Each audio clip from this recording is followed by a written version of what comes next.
नमस्कार किसान भाइयों, मैं हूं दिनेश। कार्यक्रम है कृषि दर्शन, जानकारी है आपके लिए। किसान भाइयों, आज हम आप पहुंचे हैं कृषि विज्ञान केंद्र दतिया में और हमारे साथ हैं यहाँ के पशुपालन वैज्ञानिक डॉक्टर रूपेश कुमार जी जैन। और हम उनसे जानेंगे कि इससे आपके जो केंद्र है वहाँ कौन कौन सी प्रदर्शन इकाई चल रही हैं और कौन कौन से कार्य हो रहे हैं, किसानों को कैसे आप आमंत्रित करते हैं, क्या क्या जानकारी देते हैं। डॉक्टर साहब, आपका कार्यक्रम में स्वागत है। धन्यवाद। डॉक्टर साहब, सर्वप्रथम आप ये बताएं कि आपके जो प्रक्षेत्र है, जो केंद्र है, इसमें कौन कौन सी प्रदर्शन इकाई चल रही हैं। जी दिनेश जी, सभी किसान भाइयों को मैं बताना चाहूँगा कि ये जो कृषि विज्ञान केंद्र दतिया है, ये राजमाता विजयराजे सिंधिया कृषि विश्वविद्यालय ग्वालियर के अंतर्गत आता है। और कृषि विज्ञान केंद्र दतिया पे हमने किसानों के लिए पशुपालन के क्षेत्र में कई प्रदर्शन इकाइयाँ लगाई हुई हैं। इन प्रदर्शन इकाइयों में मुख्य रूप से आप देख रहे हैं बकरी पालन इकाई है हमारे यहाँ, और इसके साथ साथ डेयरी पालन इकाई है, मुर्गी पालन इकाई है, मछली पालन इकाई है, केचुआ खाद्य उत्पादन इकाई है, एजोला उत्पादन इकाई है, और इसके साथ साथ मुर्गी की हैचरी यूनिट भी हम लोगों के यहाँ है। इन सभी प्रदर्शन इकाइयों का लगाने का हमारा उद्देश्य ये है कि जब भी हमारे यहाँ किसान प्रशिक्षण लेने के लिए आते हैं या भ्रमण पे किसान आते हैं, न केवल दतिया ज़िले के बल्कि आसपास के ज़िलों से भी जब किसान यहाँ भ्रमण पे आते हैं, तो वो सभी प्रदर्शन इकाइयों को अपने साक्षात जब देखते हैं तो उनको एक प्रेरणा मिलती है कि कृषि के साथ साथ हमें मछली पालन भी कर सकते हैं, मुर्गी पालन भी कर सकते हैं, बकरी पालन भी कर सकते हैं, क्योंकि ये सभी जो कार्य हैं वो कहीं ना कहीं कृषि के जुड़े हुए सहायक धंधे हैं। और यदि किसान इन कृषि के साथ साथ पशुपालन के क्षेत्र में भी यदि कुछ भी कार्य इनमें से करते हैं तो वो एक समन्वित कृषि पद्धति में आ जाता है। और आज हमारे देश में निश्चित रूप से किसानों को ये प्रेरित किया जा रहा है कि किसान केवल खेती तक ही सीमित ना रहें, खेती के साथ साथ पशुपालन के जो सहायक धंधे हैं उनको भी अपनाकर एक समन्वित कृषि पद्धति के रूप में अपने खेती को आगे बढ़ाएं। तभी वो खेती को लाभ का धंधा भी बना सकते हैं और तभी उनकी आय भी बढ़ सकती है। तो पशुपालन की बात चली तो किसान भाइयों, आप देख रहे हैं कि पीछे कुछ बकरियां हैं। तो डॉक्टर साहब से बकरी पालन के बारे में समझते हैं कि ये इकाई आपने क्यों इसको यहाँ पर डाली, क्या क्या उद्देश्य है इसके पीछे आपका। जी किसान भाइयों, हमने कृषि विज्ञान केंद्र में बकरी पालन इकाई भी, जैसा मैंने बताया, लगाई हुई है। और बकरी पालन इकाई, प्रदर्शन इकाई लगाने का उद्देश्य है कि किसान अलग अलग नस्ल की जो बकरियां हैं वो यहाँ देख सकें और इन अच्छी नस्ल की बकरियों से वो अपने यहाँ काम शुरू कर सकें। हमारे यहाँ भारत सरकार भी और राज्य सरकार भी बकरी पालन को आजकल बहुत प्रोत्साहित कर रही है। और इसमें किसानों के साथ साथ जो रूरल यूथ हैं, ग्रामीण युवा हैं, वो भी अब बकरी पालन के क्षेत्र में काफ़ी आगे आ रहे हैं। शासन की योजनाएं भी हैं। नेशनल लाइव स्टॉक मिशन में भारत सरकार द्वारा अच्छी योजनाएं लागू की गई हैं, जिसमें किसान 100 बकरी, 200 बकरी, 300 बकरी, 400 बकरी और 500 बकरी तक का व्यवसाय बकरी पालन के क्षेत्र में कर सकते हैं। और इसके लिए भारत सरकार उन्हें अनुदान देकर भी प्रेरित करती है। तो इसी उद्देश्य को लेते हुए हमने कृषि विज्ञान केंद्र में ये बकरी पालन प्रदर्शन इकाई स्थापित की है। हमारे यहाँ जो बकरी पालन इकाई है, इसमें मुख्य रूप से हमने 2 नस्ल की बकरियाँ पाली हुई हैं। पहले नस्ल की बकरी है बारवरी नस्ल की बकरी और दूसरी है जमुनापारी नस्ल की बकरियाँ। इन दोनों ही नस्लों की मैं विशेषता किसान भाइयों को बताना चाहूँगा कि जो बारवरी नस्ल की बकरी है, इसका जो बॉडी होता है, इसके बॉडी पर भूरे रंग के चकते रहते हैं पूरे शरीर पर। और इसका जो दूध उत्पादन है वो सभी बकरियों में सबसे ज़्यादा, लगभग 1 से सवा लीटर तक प्रतिदिन इसका दूध उत्पादन होता है। ज़्यादातर हम लोग देखते हैं कि जैसे शहरी क्षेत्र में बकरी पालन का काम किया जाए तो वहाँ चरागाह कम होते हैं, चरने की जगह कम रहती है।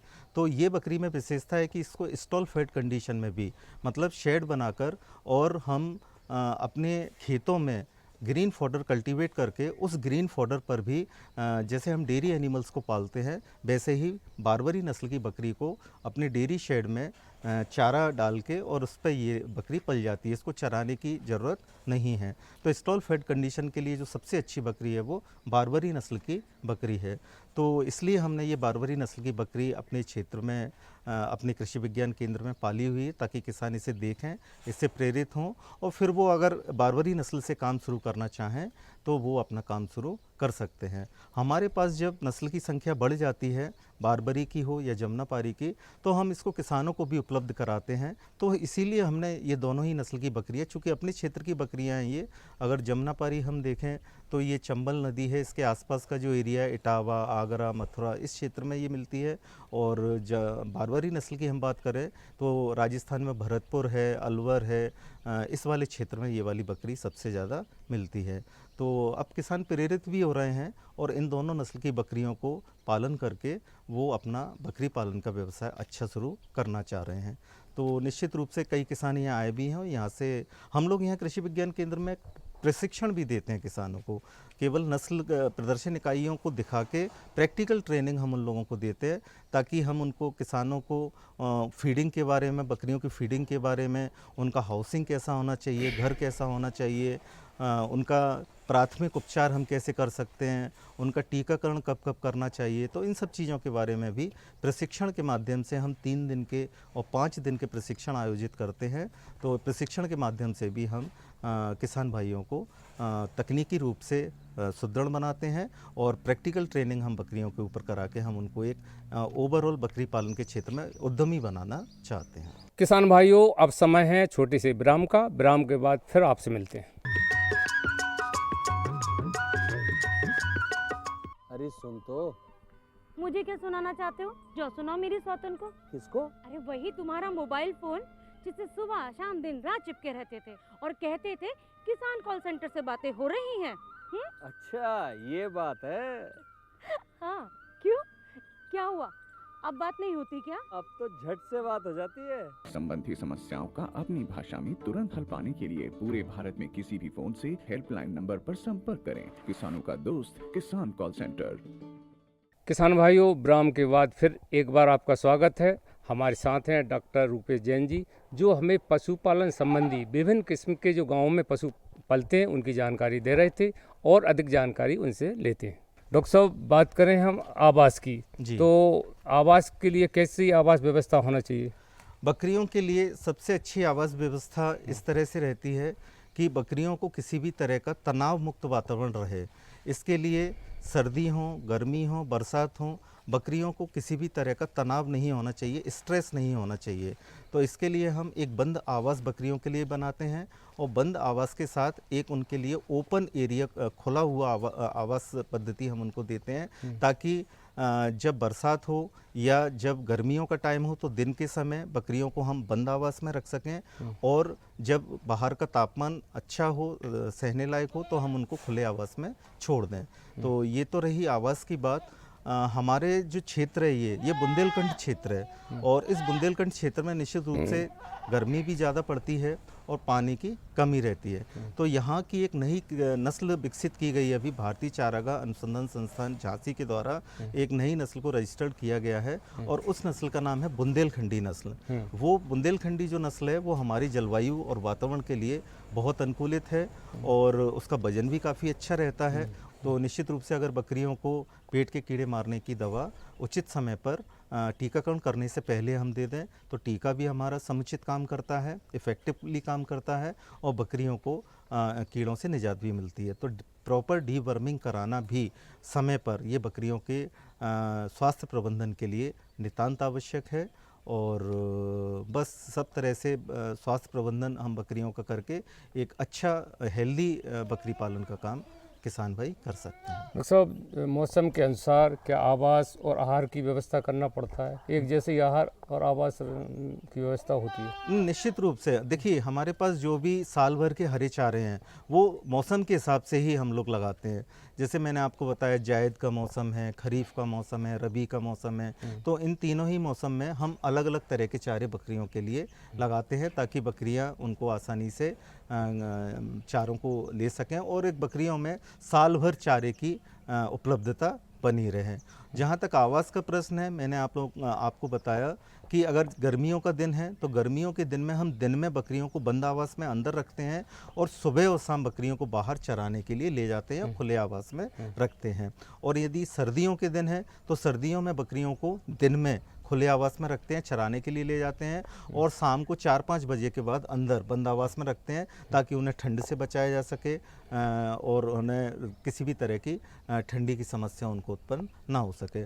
तो पूरे साल भर निश्चित रूप से हम नियमित अंतराल पर एक अच्छा प्रबंधन करके बकरियों को बहुत अच्छी तरीके से उनका पालन कर सकते हैं। डॉक्टर साहब, आपने बहुत महत्वपूर्ण जानकारी हमारे बकरी पालन पशुपालकों को दे दी, लेकिन कोई महत्वपूर्ण बात छूट अगर रही है तो उस संबंध में कोई सलाह हो तो बताएं। जी, मैं ये बताना चाहूँगा किसान भाइयों कि जब हम बकरी के बच्चे पैदा होते हैं तो बकरी के बच्चों को प्रबंधन रखना, उनका प्रबंधन करना ये बहुत ज़रूरी होता है, क्योंकि वही हमारी फसल है। हम बकरी पालन का काम शुरू कर रहे हैं, बकरी पालन का काम शुरू करने के बाद जो हमारे बच्चे पैदा होते हैं वही हमारी क्रॉप है और उन्हीं को बड़ा करके और उन्हीं को सेल आउट करके हम पैसा किसान भाई कमा सकते हैं। तो जितने ज़्यादा से ज़्यादा हम बच्चे बचा सकेंगे उतना ही ज़्यादा से ज़्यादा हमारा प्रॉफिट होगा। डॉक्टर साहब, आपने हमारे बकरी पालन जो भाई हैं उनके लिए बड़ी महत्वपूर्ण जानकारी दी, इसका लाभ ज़रूर उठाएंगे और आर्थिक रूप से मजबूत होंगे। बहुत बहुत धन्यवाद। बहुत बहुत धन्यवाद किसान भाई। किसान भाइयों, किसी काम को करने के लिए दृढ़ इच्छा शक्ति हो, कार्य करने की क्षमता हो, लगन हो, तो इसके परिणाम हमेशा अच्छे ही आते हैं। किसान भाइयों, आज हम कृषि विज्ञान केंद्र के परिक्षेत्र में हैं और हमारे साथ हैं कृषि विज्ञान केंद्र के प्रमुख डॉक्टर अवधेश सिंह जी। डॉक्टर साहब, हमने देखा आपके फार्म में, तो इस समय फार्म में कौन कौन सी फसलें हैं? देखो, हमारे केंद्र की जो ज़मीन है वो अल्कलाइन सॉइल है, पीएच ज़्यादा है, पीएच ज़्यादा और पानी की व्यवस्था कम है, क्योंकि यहाँ पानी पूरे फार्म में 9 हेक्टेयर में के फार्म में 2 इंची और 2.5 इंची पानी है। तो उसको देखते हुए हमारा जो क्रॉपिंग सिस्टम यहाँ रखा गया इस केंद्र के जो प्रक्षेत्र का है वो आर्चर्ड बेस है। इसमें बगीचे लगे हैं, अमरूद के बगीचे हैं, G27 वैरायटी है और हमारे नींबू के बगीचे हैं यहाँ पे, और अनार का है, मौसमी है, किन्नू है, इनके बगीचे। और इन बगीचों का मकसद सघन बगीचे भी तैयार किए हम लोग, क्योंकि किसानों को पौधे मिलते रहें, तो इसलिए हम गूटी विधि से पौधे भी तैयार करते हैं। पिछले साल भी, अभी इस साल मैं 65,000 के लगभग पौधे बेच करके और रिवॉल्विंग फंड में जमा कर चुका हूँ। इसके अलावा फिर मैंने अगली साल के लिए गूटी बांध करके पौधे तैयार कर रहे हैं अमरूद के, जिससे किसानों को पौधे मिले। इसके अलावा भी हम सब्जियों की सीडलिंग पौध तैयार करते हैं। तो यहाँ आए दिन डेली लगभग किसान कभी बैगन, मिर्च, टमाटर, फूल गोभी, फूलों की पौध चाहिए उनको, वो उगा नहीं सकते हैं, जानकारी नहीं है, तो यहाँ से सस्ते दामों पर किसानों को उपलब्ध कराते हैं। एक तो ये है। दूसरा, हमारा फार्म है जो केंद्र है, केंद्र में बहुत सी यूनिटें हैं हमारे यहाँ। किसान भाइयों, अब वक्त हो चला है छोटे से विराम का। विराम के बाद आपसे फिर मिलते हैं।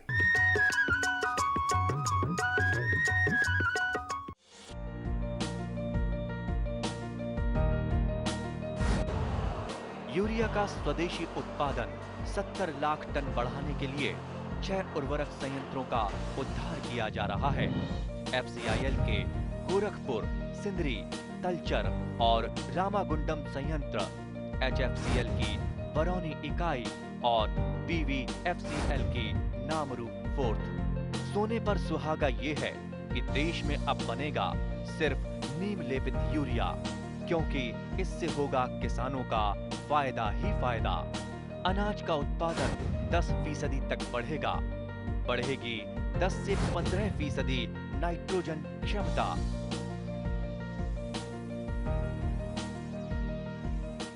किसान भाइयों, विराम के बाद एक बार फिर आपका स्वागत है। हम बात करते हैं कृषि विज्ञान केंद्र की उपलब्धियों की, उनके लक्ष्यों का। हमारे साथ हैं कृषि विज्ञान केंद्र के प्रमुख डॉक्टर अवधेश सिंह जी। आइए उनसे चर्चा करते हैं। एक तो हमारे यहाँ सीडब परियोजना चालू है। MP में दलहन के 4 सीडब लिए गए हैं, जिसमें मुरैना है, दतिया है, देवास है और उज्जैन है। इसके बाद ऑयल सीड के भी सीडब भारत सरकार की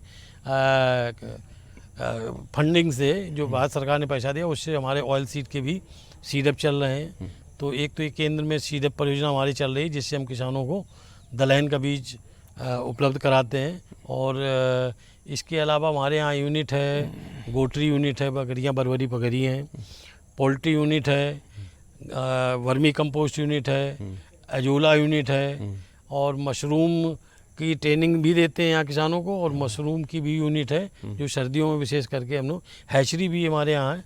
अभी हमारा थोड़ा सा लाइट ग्रामीण क्षेत्र में जुड़ा होने की वजह से, लाइट की वजह से हैचरी चालू नहीं हो पा रही। अब शीघ्र ही ये डिस्ट्रिक्ट से, ज़िले से लाइट मिलने वाली है क्योंकि पोल वोल लग गए हैं तो हमारी हैचरी। तीसरा, हम लोग कुछ टाइल भी लगाए हैं जो प्रदर्शन के लिए, भू जाइम का है, CPC टाइल गन्ने में, वो यहाँ पे है। इसके अलावा हमने धान का इस बार पहली बार मल्चिंग के द्वारा हमने यहाँ किया, क्योंकि ज़मीन थी ख़राब तो मल्चिंग नहीं हो पाती थी, सीधे से ड्राई शोइंग करते थे। ड्राई शोइंग करने के बाद फिर बरसात हो जाती थी तो पैदावार उतनी नहीं आ पाती थी, खरपतवार प्रबंधन में दिक्कत होती थी, पैसा ज़्यादा लगता था। तो इस बार मल्चिंग से किया है। तो इसमें हमने प्रदर्शन किसानों के लिए धान के 1509 PV 1509 और धान की एक है PV 1718, इनकी प्रदर्शन आयोजित किए हैं। हमारे यहाँ पे एक यूनिट है प्राकृतिक खेती का, जिसमें जीवामृत, बीजामृत, नीमास्त्र और घन जीवामृत, ये सभी यहाँ तैयार करते हैं, किसानों को प्रशिक्षित करते हैं जिससे किसान प्राकृतिक खेती की तरफ भी आगे बढ़ें। तो ये यूनिट हमारे यहाँ पे चालू हालत में है। डॉक्टर साहब, अब आप ये बताएं कि कृषि विज्ञान केंद्र दतिया की क्या क्या उपलब्धियाँ हैं? उपलब्धियाँ, सबसे पहला तो ये है कि देश में जितने भी KVK हैं जी, 743 के लगभग है, उसमें से 2019 में बेस्ट KVK का अवार्ड हमारे कृषि विज्ञान केंद्र दतिया को मिला है जी। 2018 में हमें जोनल, हमारा जोन 9th है, इस 9th जोन में दतिया, मध्य प्रदेश, छत्तीसगढ़ और उड़ीसा पहले आता था। उस समय उसमें जितने KVK थे उन सब KVK में बेस्ट जोनल KVK का अवार्ड हमारे केंद्र को मिला हुआ है। तीसरा, जो हमारा पूरे देश में निक्रा प्रोजेक्ट चलता है जलवायु परिवर्तन से संबंधित, उस प्रोजेक्ट में जो 2011 से 14 तक जो अचीवमेंट रहे, उसमें से बेस्ट KVK का अवार्ड 2014 में हमारे निक्रा परियोजना के अंतर्गत इसको मिला है दतिया को। इसके बाद 2018 में पुनः बेस्ट निक्रा अवार्ड इसको मिला है। देश में स्वच्छता पखवाड़ा मनाया जाता था, शुरुआत हुई माननीय मोदी जी के दिशा निर्देश के अनुसार, और उसमें कृषि विज्ञान केंद्र को 2018 में स्वच्छता पखवाड़ा में प्रथम पुरस्कार मिला हुआ है। व्यक्तिगत भी हमारे वैज्ञानिकों को अवार्ड मिले हुए हैं, जिले स्तर पर, प्रदेश स्तर पर और भारतीय कृषि अनुसंधान परिषद से हमारे ज़िले के दर्जनों किसानों को वहाँ से पुरस्कृत किया गया है। तो ये हमारी उपलब्धियाँ रही हैं कि जो हमने केंद्र के वैज्ञानिकों ने, जो किसानों ने काम किया है, इसको हर स्तर पर सराहा गया है। यही हमारी केंद्र की उपलब्धियाँ हैं जी। धन्यवाद। किसान भाइयों, अब वक्त हो चला है खबरें खेती का, आइए देखते हैं। नमस्कार किसान भाइयों, खबरें खेती के में आपका स्वागत है। चलिए सबसे पहले एक नज़र कृषि से जुड़ी आज की प्रमुख खबरों पर। रबी फसलों के लिए MSP घोषित, उन्नत कृषि के लिए यंत्रीकरण जरूरी, संपदा 2.0 किसानों को देगा ई-रजिस्ट्री की सुविधा, मध्य प्रदेश में 140 लाख हेक्टेयर में होगी रबी बोनी, और रबी में प्याज का रोपा लगाए। और चलिए अब देखते हैं समाचारों को विस्तार से। केंद्रीय मंत्रिमंडल की आर्थिक मामलों की समिति ने रबी फसलों के लिए विपणन सीजन 2025-26 के न्यूनतम समर्थन मूल्य में बढ़ोतरी को मंजूरी दी है। बैठक में सभी प्रमुख रबी फसलों के लिए MSP में बढ़ोतरी की घोषणा की गई ताकि किसानों को उनके उत्पाद का उचित मूल्य मिल सके। इस बार सबसे ज्यादा बढ़ोतरी सरसों और रेपसीड के MSP में की गई है, जो 300 रुपये प्रति क्विंटल बढ़ाई गई है। मसूर की MSP 275 रुपये प्रति क्विंटल बढ़ी है। चने की कीमत 210, गेहूं की 150, कुसुम की 140 और जौ की कीमत में 130 रुपये प्रति क्विंटल की बढ़ोतरी की गई है। कृषि मंत्रालय, भारत सरकार एवं कृषि अभियांत्रिकी संचालनालय मध्य प्रदेश द्वारा भोपाल में आयोजित जोनल बैठक में मध्य प्रदेश के कृषि उत्पादन आयुक्त मोहम्मद सुलेमान ने कहा कि उन्नत कृषि के लिए यंत्रीकरण जरूरी है। समय की मांग के अनुरूप कृषकों को यंत्रीकरण अपनाकर उत्पादन बढ़ाना चाहिए। इस 2 दिवसीय बैठक में मध्य प्रदेश समेत बिहार, पश्चिम बंगाल, ओडिशा, गुजरात, झारखंड, महाराष्ट्र एवं छत्तीसगढ़ के अधिकारियों ने भाग लिया। बैठक में संयुक्त सचिव भारत सरकार श्रीमती एस रुक्मणी ने कृषि यंत्रीकरण के क्षेत्र में मध्य प्रदेश में किए जा रहे कार्यों की सराहना करते हुए अन्य राज्यों से भी यंत्रीकरण के क्षेत्र में किए जा रहे कार्यों की जानकारी ली। उन्होंने योजनाओं के तहत यंत्रीकरण विस्तार करने के निर्देश दिए। इसके पूर्व मध्य प्रदेश के संचालक कृषि अभियांत्रिकी श्री राजीव चौधरी ने सभी का स्वागत कर प्रदेश में संचालित यंत्र दूत कस्टम हायरिंग योजनाओं के बारे में विस्तार से बताया। उन्होंने ड्रोन की ट्रेनिंग एवं पायलट प्रशिक्षण पर भी प्रकाश डाला। भारत सरकार के डिप्टी कमिश्नर श्री अरविंद मेश्राम ने सभी राज्यों द्वारा चलाई जा रही नमो दीदी योजना की भौतिक एवं वित्तीय समीक्षा की। उन्होंने सभी राज्यों से योजना में उपलब्ध राशि का जल्द से जल्द उपयोग करने के निर्देश दिए। कार्यक्रम में नरवाई प्रबंधन के संबंध में जागरूकता तथा प्रचार प्रसार के लिए 3 रथ रवाना किए गए, जो गांव-गांव जाकर किसानों को जागरूक करेंगे। बैठक में केंद्रीय कृषि अभियांत्रिकी संस्थान भोपाल के निदेशक CR मेहता, केंद्रीय कृषि मशीनरी प्रशिक्षण एवं परीक्षण संस्थान बुदनी मध्य प्रदेश के निदेशक श्री PP राव एवं अन्य अधिकारी उपस्थित रहे। मध्य प्रदेश के मुख्यमंत्री डॉक्टर मोहन यादव ने प्रदेश में संपदा 2.0 के शुभारंभ के साथ ही दस्तावेजों की ऑनलाइन पंजीयन प्रणाली को सरल और पारदर्शी बनाने की दिशा में बड़ा कदम उठाया है। यह प्रणाली ई-रजिस्ट्री और ई-पंजीयन की नई तकनीक पर आधारित है, जिसका उद्देश्य किसानों और नागरिकों को घर बैठे ही दस्तावेजों के पंजीकरण की सुविधा देना है। इस नई तकनीक से पंजीयन की प्रक्रिया अधिक सुगम, भ्रष्टाचार मुक्त और पेपरलेस हो जाएगी। मुख्यमंत्री ने भोपाल में संपदा 2.0 पोर्टल और मोबाइल ऐप का उद्घाटन करते हुए कहा कि यह कदम डिजिटल इंडिया मिशन को आगे बढ़ाने की दिशा में एक महत्वपूर्ण प्रयास है। डॉक्टर यादव ने कहा कि किसानों के राजस्व से जुड़े अन्य कार्यों को भी आसान बनाने का प्रयास किया जा रहा है। उन्होंने बताया कि इस प्रणाली के माध्यम से अब किसानों को दस्तावेजों के पंजीयन के लिए कार्यालय आने की जरूरत नहीं होगी। नागरिक घर से ही ऑनलाइन दस्तावेजों का सत्यापन और पंजीकरण कर सकेंगे, जिससे समय की बचत और संसाधनों की बचत होगी। प्रदेश में इस वर्ष रबी 2024-25 में 140 लाख हेक्टेयर में रबी फसलें लगाई जाएंगी। गत वर्ष 142 लाख हेक्टेयर में रबी फसलें ली गई थीं। इस साल रबी बुआई जबलपुर संभाग में सबसे अधिक तथा शहडोल संभाग में सबसे कम लक्ष्य कृषि विभाग ने रखा है। कृषि विभाग के मुताबिक इस वर्ष राज्य में 140 लाख हेक्टेयर में रबी फसलें लेने का लक्ष्य रखा गया है। इसमें प्रमुख फसल गेहूं की बोनी 91,85,000 हेक्टेयर में की जाएगी। गत वर्ष गेहूं 97.70 लाख हेक्टेयर में बोया गया था। राज्य में दलहनी फसलों के तहत मुख्य रूप से चने की बोनी 20.51 लाख हेक्टेयर में, मसूर 7.92 लाख हेक्टेयर में तथा मटर 2.66 लाख हेक्टेयर में बोई जाएगी। इसी प्रकार तिलहनी फसलों में मुख्यतः सरसों की बुआई 14.6 लाख हेक्टेयर में और अलसी 1.07 लाख हेक्टेयर में बोई जाएगी। इस वर्ष सरसों का रकबा गत वर्ष की तुलना में लगभग 55,000 हेक्टेयर बढ़ाया गया है। वहीं रबी की नकदी फसल गन्ने की बुआई 1.06 लाख हेक्टेयर में होगी। खाद्यान्न फसलों के तहत जौ की बोनी में इस वर्ष 36,000 हेक्टेयर में की जाएगी। प्याज के लिए हल्की दोमट मिट्टी और जल निकासी वाला खेत उपयुक्त होता है। चूंकि प्याज कंद वाली फसल है, इसीलिए जमीन की पुख्ता तैयारी की जानी चाहिए। इसके लिए गोबर की खाद 20 से 25 टन प्रति हेक्टेयर डालनी चाहिए। मिट्टी पलटने वाले हल से गहरी जुताई करने के बाद 2 से 3 बार बखरनी करें और पाटा चलाएं। इसके अलावा रबी फसल के लिए नर्सरी की तैयारी क्यारियां बनाकर अक्टूबर में की जाती हैं तथा मध्य नवंबर तक चलती हैं।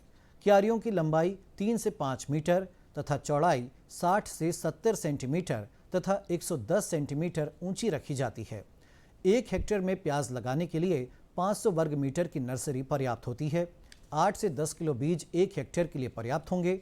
बीज को बुआई के पूर्व थायरम 2 ग्राम दवा प्रति किलो बीज के हिसाब से उपचार अवश्य करें। क्यारी में बीज 4 से 5 सेंटीमीटर की दूरी पर और 2 से 3 सेंटीमीटर गहराई पर डालें। ऊपर से गोबर की खाद छानकर छिड़क कर ढक दें। प्रारंभ में फुहारे से सिंचाई करें तथा घास फूस की पलवार से ढक कर रखें। 7 से 8 सप्ताह का रोपा मुख्य खेत में रोपाई के लिए उपयुक्त होता है। तो चलिए किसान भाइयों, खबरें खेती के में इतना ही। मुझे दीजिए अनुमति। नमस्कार।